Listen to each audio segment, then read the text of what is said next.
एक बड़ी खबर आपको बता दें कि पाकिस्तान को लेकर ओवैसी का बड़ा बयान सामने आया है। पाकिस्तान को सिखाना चाहिए करारा सबक, ये कहना है असदुद्दीन ओवैसी का। जवाब देने के लिए सोचने का समय नहीं है। आतंकी हमलों से बाज नहीं आने वाला है पाकिस्तान। पाकिस्तान कभी भी इकरार नहीं करेगा कि उनके मुल्क से आतंकवादी आकर भारत में लोगों का कत्ल कर रहे हैं। पाकिस्तान को अब समझाने का वक्त खत्म हो चुका है। मैं बड़ी जिम्मेदारी के साथ जज्बात में लाए बगैर कह रहा हूं कि ये वक्त जवाब देने का है, ये वक्त सोचने का नहीं है।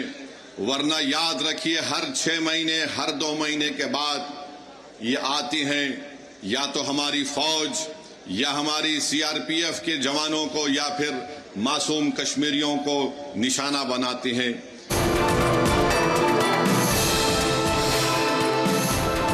पाकिस्तान में तुम एक मलेरिया की दवा नहीं बना सकते, तुम एक मोटरसाइकिल का टायर तैयार नहीं कर सकते। भारत बहुत आगे है, भारत से पंगा मत लो।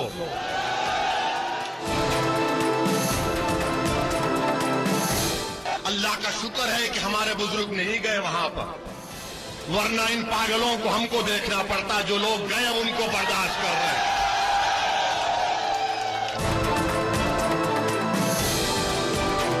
हमको पाकिस्तान से कभी मतलब था, ना कभी रहेगा।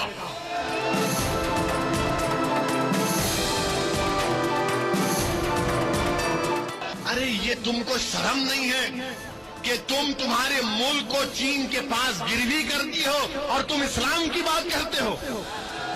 वो चीन जो जिनजियांग में मुसलमानों को 20 लाख मुसलमानों पर कैद में बंद कर दिया। ओवैसी का ताबड़तोड़ प्रहार, इस बार पाक से करो आर पार। ओवैसी है कि रुकने का नाम नहीं ले रही। पहलगाम आतंकी हमले के बाद ओवैसी न सिर्फ देश के साथ खड़े हैं, बल्कि वो इस बार पाकिस्तान के खिलाफ निर्णायक जंग की बात कर रही हैं, ताकि आतंकवाद का मुद्दा हमेशा हमेशा के लिए खत्म हो जाए। पाकिस्तान एक फेल्ड नेशन है और याद रखिए, ये ताकतें कभी भी भारत को सुकून से रहने नहीं देंगी। आज वक्त है कि हम इनको एक मौसर जवाब दें, ताकि हमेशा के लिए ये दहशतगर्दी का ये जहर हमेशा के लिए खत्म होकर रह जाए। बिहार के किशनगंज की एक सभा में ओवैसी ने कहा कि पाकिस्तान को यह भूलना नहीं चाहिए कि भारत की ताकत पाकिस्तान से कई गुना ज्यादा है। मुझे यकीन है कि जो मासूमों का कत्ल हुआ है, उनका खून रायगा नहीं जाएगा। बल्कि मैं तायीद करता हूं कि भारत सरकार ने यह फैसला लिया कि पाकिस्तान की कश्तियां और पाकिस्तान के प्लेन भारत के हुदूद में नहीं आएंगे, बल्कि हम ये भी कहेंगे कि पाकिस्तान को FATF के ग्रे लिस्ट में डाल दिया जाए। और जो लोग पाकिस्तान में बैठकर भारत के ताल्लुक से क्या क्या कहते हैं नहीं मालूम, मगर इनको आईने में अपनी सूरत देखना चाहिए।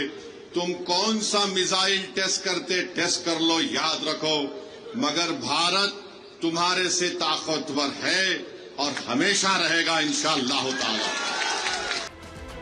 पहलगाम आतंकवादी हमले के बाद AIMIM चीफ ओवैसी फायरब्रांड अंदाज में पाकिस्तान पर हमलावर हैं।